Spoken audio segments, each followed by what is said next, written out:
घमंडी पेड़ के ऊपर बहुत सारे पके हुए जामुन लगे हुए थे। चिड़िया उन जामुन को तोड़ रही थी तो पेड़ गुस्से में बोला, ओ चिड़िया, तुम इन फलों को मत तोड़ो। तो टुन्नी डर गई। फिर घर आई। गोलू जंगल से लकड़ियां ढो रहा था। उसकी पत्नी अपने घर को मजबूत बना रही थी। गोलू लकड़ियां लाकर बोला, अरे अरे, थोड़ा आराम भी कर लो। हम पक्षियों का जीवन ऐसे ही गुजारना पड़ेगा। लेकिन रहने के लिए घर तो बनाना ही पड़ेगा।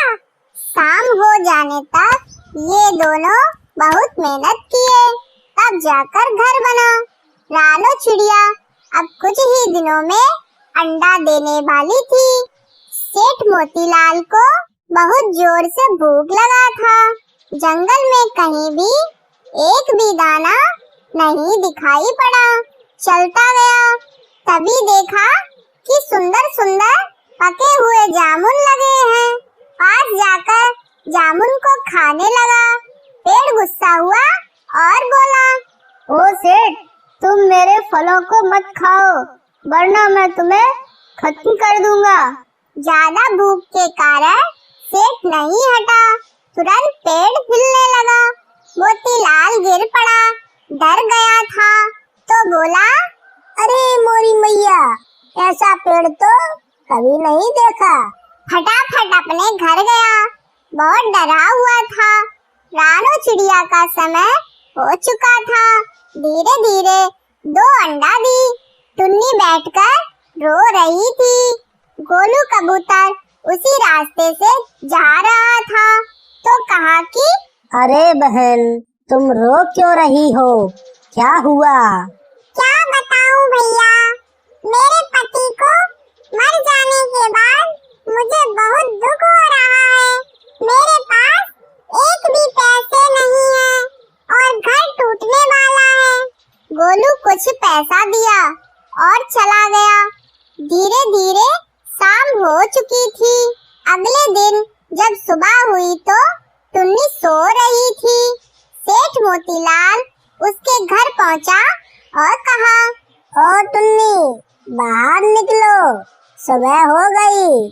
चिड़िया तो मजे से सो रही थी। बाहर आकर कही, क्या हुआ सेठ जी, आप इतना सुबह क्यों आए हैं?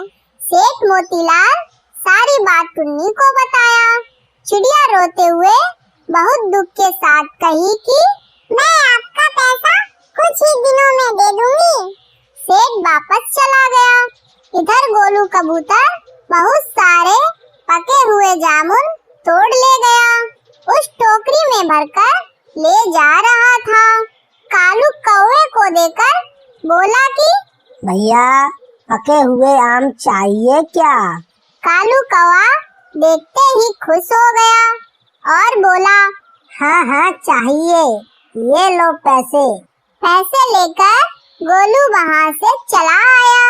अगले दिन टुन्नी सुबह के समय अपने पेड़ पर आई।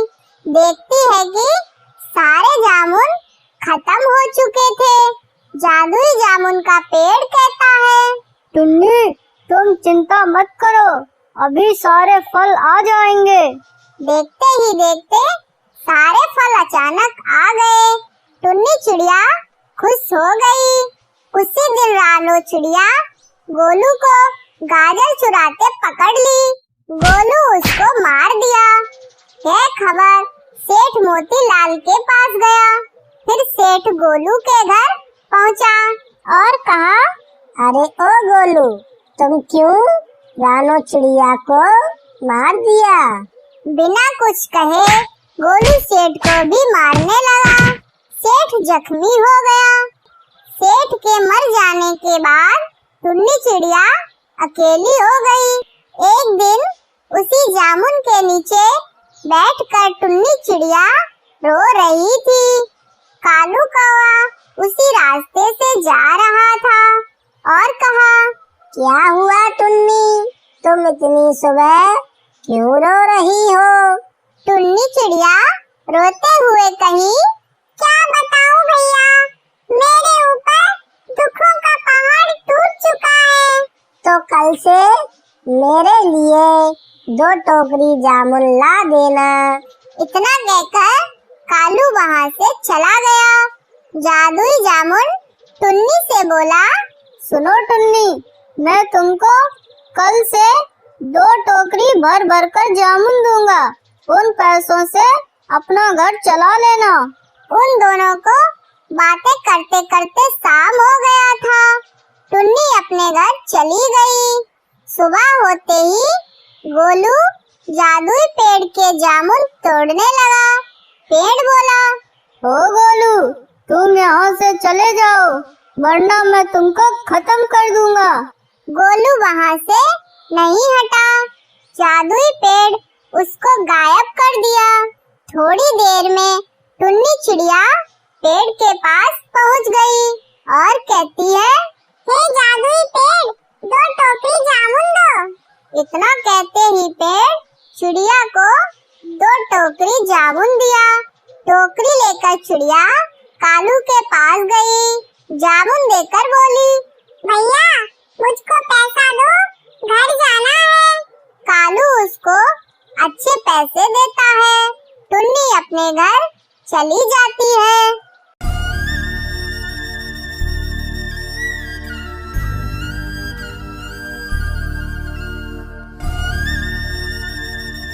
घमंडी लीची के ऊपर बहुत सारे मीठे ताजे फल लगे हुए थे।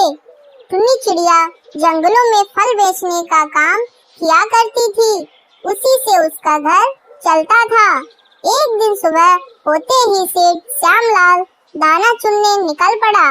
देखा लीची का पेड़ तो बहुत भरा हुआ था। मीठे ताजे फल लगे हुए थे। उसके पास गया और तोड़ने लगा तो पेड़ बोला, ओ सेठ, तुम इन फलों को मत तोड़ो, नहीं तो मैं तुमको नष्ट कर दूंगा। सेठ पेड़ की बातों को नहीं माना और लगातार फल खाता रहा। पेड़ हिलने लगा। सेठ नीचे गिर पड़ा और मर गया। उसी दिन गोलू कबूतर अपने घर को बना रहा था। उसकी पत्नी जंगल से सूखी लकड़ियाँ ढो रही थी। टुन्नी फल की टोकरी लेकर जंगल की तरफ चल पड़ी। कालू कौवा उसको देखा तो कहा, ओ टुन्नी बहन, आओ तू इधर, मुझको फल लेना है। चिड़िया उसके पास गई। दुष्ट कौवा उसके फलों को फेंक दिया और चला गया। मासूम टुन्नी वहीं पर रोने लगी। उसके ठीक सामने रानू चिड़िया का घर था। चिड़िया ने अपने घोंसले में 2 अंडे दिए थे। रोने की आवाज सुनकर बाहर आई। देखी तो टुन्नी थी। उसके पास गई और बोली, ओ बहन, तुम्हें क्या हुआ? अपना दुख मुझे बताओ। टुन्नी चिड़िया रोते हुए रानू को सारी बात बताई और रोने लगी। रानू चिड़िया बोली, चुप हो जाओ बहन, हम पक्षियों को ऐसे ही जीवन गुजारना पड़ता है। गोलू कबूतर और उसकी पत्नी दोनों मिलकर एक अच्छा सा घर बनाए। शाम हो जाने पर दोनों सो गए। अगले दिन जब सुबह हुई तो गोलू की पत्नी बोली, मैं जा रही हूँ जंगल में दाना चुनने के लिए। घमंडी पेड़ के ऊपर बहुत सारी लीचियाँ लगी हुई थी। जाते समय कबूतरी उन लीचियों को देखी तो बोली, वाओ, इतने ज्यादा फल, मैं इन्हें खाकर अपनी भूख मिटाऊंगी। पेड़ के पास गई और खाने लगी। घमंडी लीची का पेड़ बहुत गुस्सा हुआ और बोला, ओ पक्षी, तुमको पता नहीं क्या, इस पेड़ से कोई भी फल नहीं तोड़ता है। तुम कैसे चली आई? डर के मारे कबूतरी चकमा खा के गिर पड़ी। रानू और टुन्नी मिलकर एक अच्छी सी फल की दुकान खोले। घर बैठे बैठे गोलू परेशान हो रहा था। कहता है कि अभी तक सुंदरी नहीं आई, पता नहीं कहाँ रह गई। ढूंढने के लिए निकल पड़ा। रानू चिड़िया घर नहीं थी। दुष्ट कौवा उसके अंडों को फोड़ दिया। शाम होने पर चिड़िया घर आई तो देखती है कि उसके अंडे फूट चुके थे। बहुत रोने के बाद बोली, हे भगवान, तुमने तो देखा ही होगा मेरे अंडे को किसने फोड़ा है। रानू चिड़िया बहुत रोई। अगले दिन सुबह हुआ तो गोलू कबूतरी की पत्नी घमंडी पेड़ के नीचे मिली, बेहोश पड़ी थी। गोलू उठाकर घर ले गया। टुन्नी अपने दुकान पर गई और मीठे ताजे फल बेचने लगी। पके हुए आम ले लो, मीठे ताजे आम ले लो। कालू कौवा अपने घोंसले में बैठा हुआ था तो बहुत जोर से प्यास लगी। तालाब की तरफ चल पड़ा। भरे हुए लीची के पेड़ को देखकर कौवा बैठ गया। पेड़ तो बहुत गुस्सा हुआ और बोला, क्यों कौवे, तुमको और पेड़ नहीं दिखा क्या जो इस पर बैठ गए? बिना कुछ कहे कौवा वहाँ से चल पड़ा। तालाब के पास पहुँचकर पानी पीने लगा। अचानक उसी में गिर पड़ा। उसकी मौत हो गई। अगले दिन जब सुबह हुई तो गोलू कबूतर गुस्से में कुल्हाड़ी लेकर आया। घमंडी लीची के पेड़ को काटने लगा। लीची का पेड़ बहुत रोया, लेकिन गोलू रुका नहीं और पेड़ को काट दिया। घमंडी पेड़ का सारा घमंड चकनाचूर हो गया।